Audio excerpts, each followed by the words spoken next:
Baik, itu perspektif psikologi. Nah, sekarang kita belajar ini dulu. Kenapa sih kok tadi teori konspirasi itu rasanya menarik?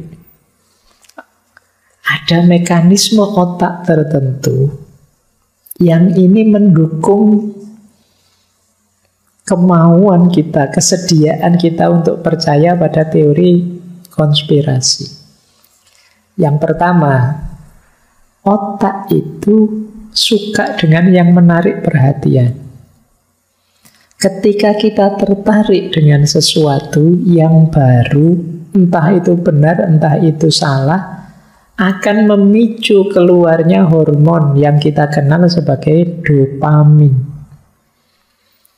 Dopamin ini orang sering menyebutnya hormon kebahagiaan. Senang, excited. Kayak kalian baca buku terus paham, dapat ilmu baru. Kayak kalian waktu nembak terus diterima. Itu hormon dopaminmu meluap.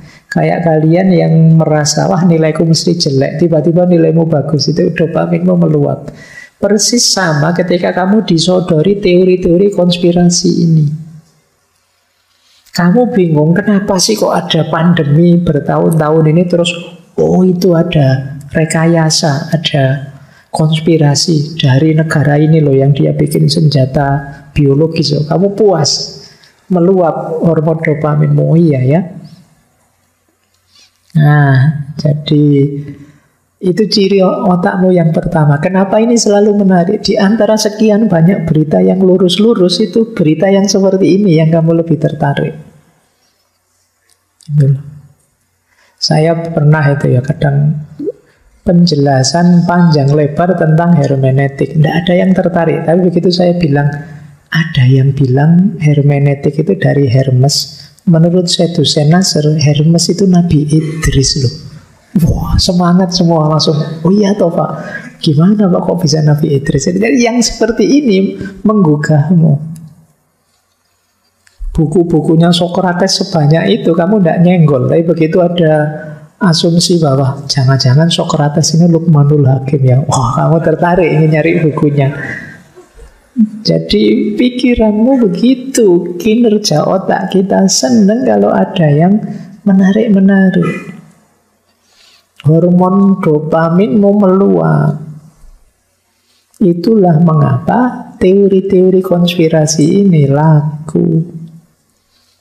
Nah, ini kalian dapat senjata sekarang. Kalau ingin jadi menarik orang, bikin yang menarik mereka. Pakai kalimat celetukan yang mengagetkan. Itu orang langsung. Kamu diceritain tentang sejarah nenek moyang Mojopahit, Pajang, itu kamu ya masih ragu-ragu. Gimana sih Pak, males bacanya huruf Jawa kuno. Begitu saya cerita, jangan-jangan Jawa ini dulu Atlantis itu ya. Wah, kamu langsung semangat. Oh, coba Pak kita cek Pak. Itu khasnya mekanisme otak. Jadi dia seneng dengan yang wow, yang heboh-heboh. Ini menurut saya menarik. Mungkin nanti kalian jadi guru, jadi public speaker atau yang perlu menarik perhatian orang, bahkan termasuk sales kah atau apakah. Coba bikin pernyataan yang agak heboh. Itu mesti menarik perhatian orang.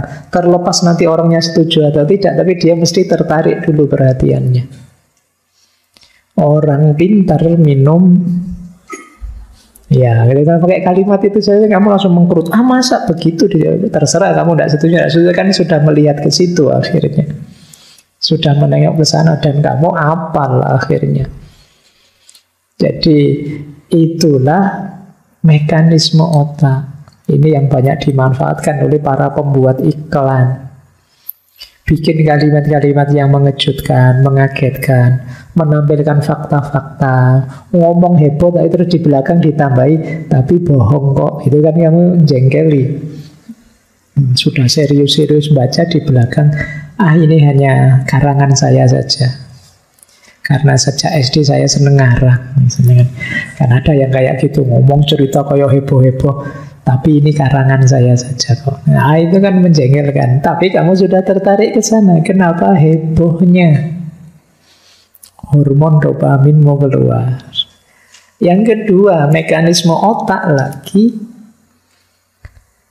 Otak kita diadaptasi untuk mengutamakan informasi tertentu, kemudian disimpan di memori. Jadi ingatan. Peristiwa yang heboh tadi pasti itu akan jadi ingatan. Meskipun ternyata terbukti keliru, tapi sudah masuk ke memori. Jadi ini yang dilakukan sering dalam iklan, propaganda, bahkan politik. Muncul ingatan karena dia berhubungan dengan kehidupan kita. Terus datanya masuk. Jadi menciptakan kenangan yang nyata, meskipun hakikatnya itu bikinan awalnya, sesuatu yang tidak asli. Jadi informasinya dimasukkan terus, meskipun itu palsu, lama-lama ya teringat. Boleh dicoba, kalian bohonglah terus tentang satu hal yang kalian tahu itu bohong, tapi ulanglah terus. Pada akhirnya kalian sendiri yakin bahwa itu benar terjadi. Boleh dicoba. Saya tidak tahu kalian pernah bohong apa yang sering kalian ulang-ulang. Misalnya, zaman kecil dulu saya pernah jatuh dari atas pohon, tidak apa-apa. Ini ngarang sebenarnya untuk menunjukkan bahwa kamu hebat. Tapi di berbagai kesempatan kamu ulang terus bahwa kamu pernah jatuh di atas pohon, tidak apa-apa. Terus begitu. Nanti sampai pernyataan kesekian, kamu sendiri yang bohong yakin bahwa kamu pernah begitu. Jadi boleh kamu coba. Itu mekanismenya otak. Ini salah satu rahasianya kenapa kok ngaji itu disuruh ngulang-ulang, kamu zikir itu disuruh ngulang-ulang, paham tidak paham ulang saja bolak-balik, akan tersimpan di memori jangka panjang. Nah, itu termasuk teori konspirasi tadi. Awalnya bohong, tapi begitu diulang, kalian merasa itu benar terjadi. Apalagi banyak orang setuju juga, wassalam sudah. Yang semula kebohongan bisa jadi kebenaran akhirnya. Dan ini yang banyak dilakukan iklan-iklan propaganda, termasuk iklan-iklan politik. Diulang-ulang. Akhirnya tersimpan di memori. Telingamu mendengarkan namanya terus. Kamu jalan kemanapun lihat wajahnya. Noleh kiri, noleh kanan ada fotonya. Itu kan diulang-ulang terus ya. Awalnya kamu tidak suka, tapi sekarang tersimpan di memorimu sudah. Meskipun secara tidak sadar. Dan jangan lupa kata Freud, hidup kita itu ya lebih besar disetir oleh ketidaksadaran. Yang ketiga, otak kita sangat tertarik dengan hal-hal yang merangsang emosi. Membuat kita marah, membuat kita bahagia, membuat kita sedih. Ini menarik bagi otak. Dia akan dengan lahap menelannya. Jadi yang sifatnya emosi. Kayak teori konspirasi tadi kadang-kadang memancing kemarahan kita, memancing kesedihan kita. Ini kan terus mau tidak mau kita terpengaruh sudah. Ada konspirasi yang ingin menghancurkan kita, emosi kita keluar sudah. Ini menghancurkan agama kita ini. Kita harus bereaksi karena itu terus emosi kita terpancing. Dan itu masuk ke memori. Itulah mekanisme otak. Dia tertarik dengan yang emosional. Dia tertarik dengan kenangan-kenangan yang semula palsu tapi dimasukkan terus-menerus sehingga jadi asli. Dan dia tertarik dengan hal-hal yang heboh, menarik perhatian. Dan tiga hal inilah yang kemudian jadi pencirinya teori konspirasi. Itulah mengapa kalian jangan heran kalau teori-teori semacam ini laku. Dan mungkin kalian juga di antara yang banyak menganggap benar jenis-jenis teori konspirasi ini. Baik, kalau ini mekanisme otaknya. Sekarang kita belajar bias-biasnya. Ini nanti sisanya kita belajar. Lah terus kesalahannya di mana, Pak? Ini nanti jalannya ya, biar kita tidak ditelan oleh teori konspirasi. Mari kita cek yang biasa jadi titik lemahnya teori konspirasi. Yang pertama, ada namanya ilusi pola atau apofenia. Manusia itu, ilusi pola itu cenderung menemukan pola dalam apapun yang dilihatnya. Dan ini memungkinkan orang menemukan teori konspirasi tadi. Jadi otak kita itu mencari polanya, termasuk pola konspiratif tadi, dalam hal apapun. Kalian pernah enggak misalnya lihat, yang sederhana, zaman saya kecil dulu sering itu nonton keramik yang besar-besar itu, kadang-kadang wah ada gambar burungnya, ada gambar ikannya, ada gambar kapalnya. Padahal enggak ada sih, kita sendiri yang merangkai pola itu. Ini namanya ilusi pola atau apofenia. Itu khas manusia sudah. Pernah enggak dengar berita, wah awannya membentuk kalimat Allah? Sering ya begitu. Pohonnya bisa sujud. Ada ya, ada pohon melengkung itu kamu membacanya, wah ini pohonnya sujud. Saya pernah lihat itu yang di YouTube itu, singanya bisa bilang Allah. Ini namanya ilusi pola atau apofenia. Manusia itu cenderung mencari pola sesuai yang ada di pikirannya. Dulu pernah ada itu, di awan ada gambar besar sekali seperti orang pakai jubah besar, dua tangannya diangkat. Wah itu yang muslim, wah malaikat itu. Yang Kristen bilang, wah Yesus turun ke bumi. Jadi masing-masing membaca pola sesuai yang ada di pikirannya. Ini secara umum. Jadi termasuk kita niteni situasi sehari-hari dengan pola. Misalnya kamu jalan dengan pasanganmu, suamimu atau istrimu, bolak-balik dia lihat HP. Ah, selingkuh ini mesti. Kenapa? Polanya selalu begitu. Kalau sedang ada selingkuhan itu nelpon sembunyi-sembunyi, tidak mau didengarkan. Padahal terus kamu curiga, ah ini mesti selingkuh. Ini namanya ilusi pola. Ada temenmu tiba-tiba kedip-kedip terus di depan, wah kalau kedip naksir ini mesti diam-diam. Karena polanya biasanya begitu, padahal ya tidak mesti begitu. Tapi kamu niteninya begitu. Ini namanya ilusi pola. Ada peristiwa yang berulang dan kamu anggap itu kepastian. Ya sama kalau sepak bola misalnya. Wah, kalau sepak bola kesayangan kita menang di leg 1 pasti menang leg 2. Nah, kalau calon kita menang di 2 survei, kemungkinan ya menang nanti waktu pilihan. Ini namanya ilusi pola. Wong yo belum terjadi, masih besok. Wah, bulu tangkis itu kalau saya tidak lihat mesti menang. Tapi kalau pas saya lihat kalah mesti Pak. Jadi sudahlah, saya tidak usah lihat saja. Ini namanya ilusi pola. Emangnya gimana kita bisa ngatur seperti itu? Jadi wah kok telat sarapan ya. Biasanya kalau telat sarapan gini Pak, waktunya ujian nilai saya tinggi. Tapi kalau enggak ya nilainya pas-pasan. Ini yang disebut apofenia, ilusi pola. Teori konspirasi tadi sering terjebak di sini. Jadi melihat pola-pola yang tersembunyi, tapi sifatnya ya ramalan saja, wong tidak ada datanya.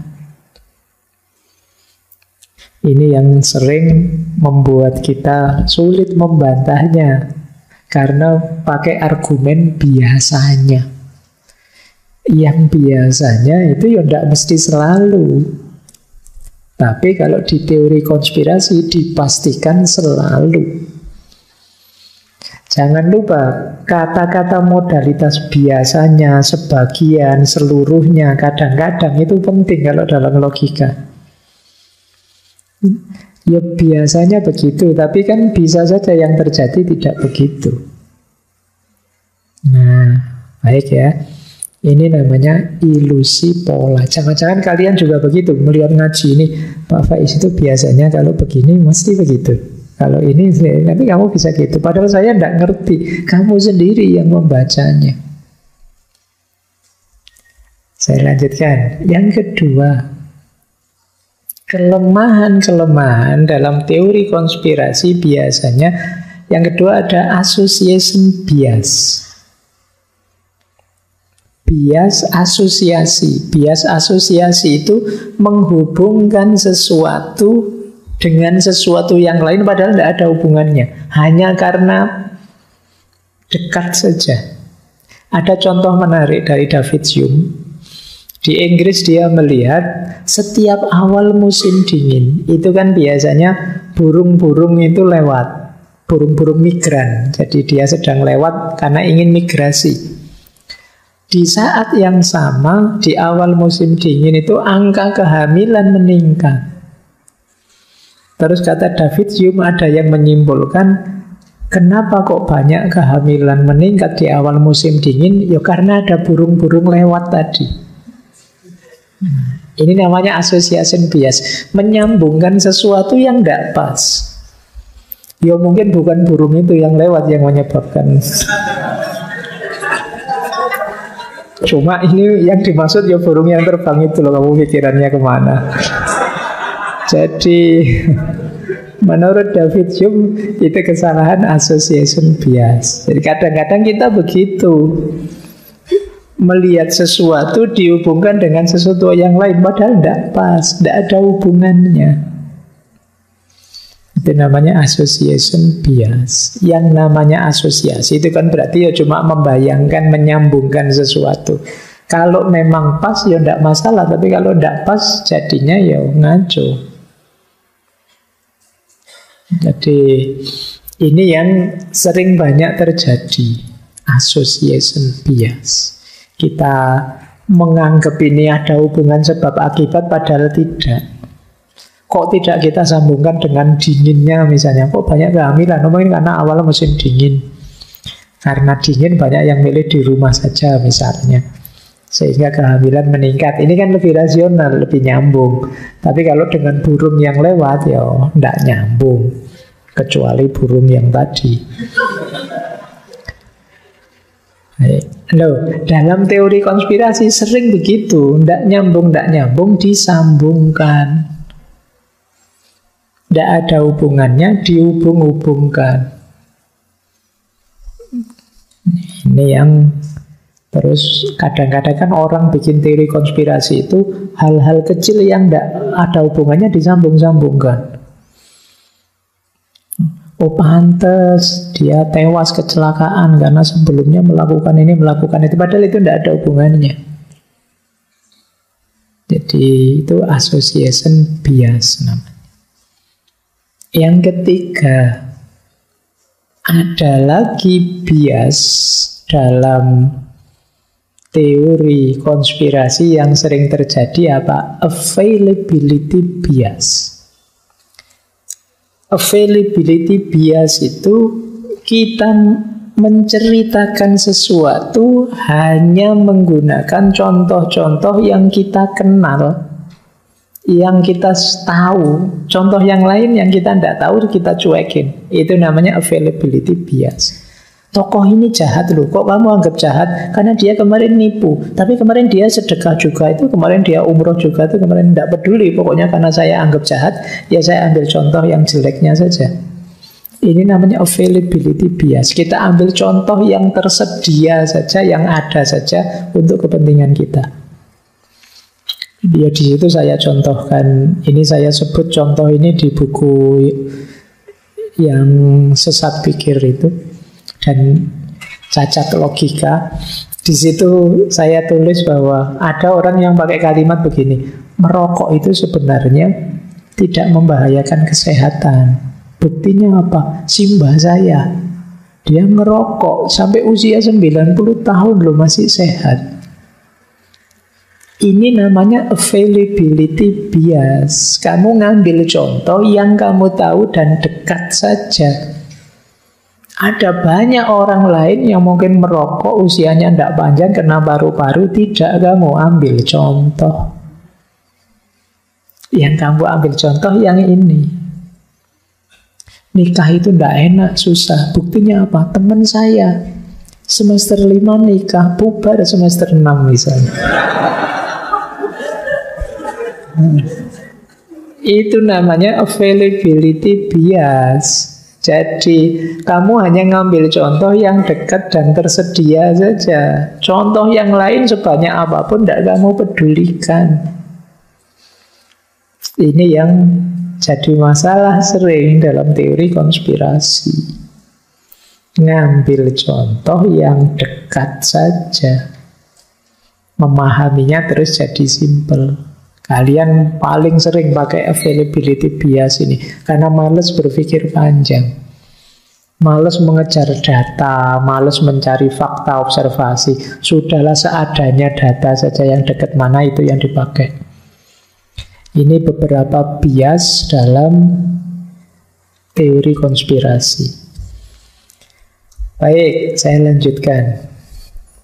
Nah, ini menarik. Ada bias yang ke 1, 2, 3. Ini keempat. Namanya halo effect. Halo effect itu cara berpikir kita yang disetir oleh kesan pertama. Karena sudah terlanjur suka dengan seseorang, terus kamu anggap orang ini mesti baik semuanya. Ini namanya halo effect.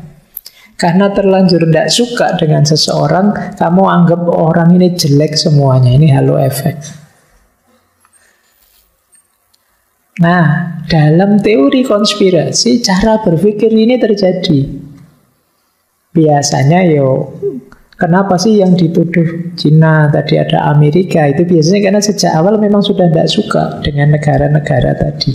Terus dianggapnya seluruhnya tentang dua negara tadi pasti jelek. Ini namanya halo effect.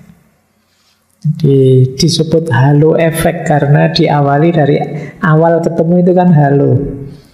Kalau sudah halo itu sudah kok cakep ya. Begitu kita kesannya dia cakep, kita menganggapnya dia itu juga baik hati, dia itu juga tidak sombong, dia itu pasti begitu kemudian. Ini yang disebut halo effect. Tapi kalau kesan pertamanya sudah, aduh ini rasanya kok sombong, kita belum mendalam, kita anggap segalanya jelek tentang dia. Ini namanya halo effect. Dan kita biasanya begitu. Kenapa kita begitu? Kita males capek-capek mendalami secara detail orang yang kita pahami. Kita lebih suka melihat kesan sekilas saja terus disimpulkan semuanya begitu.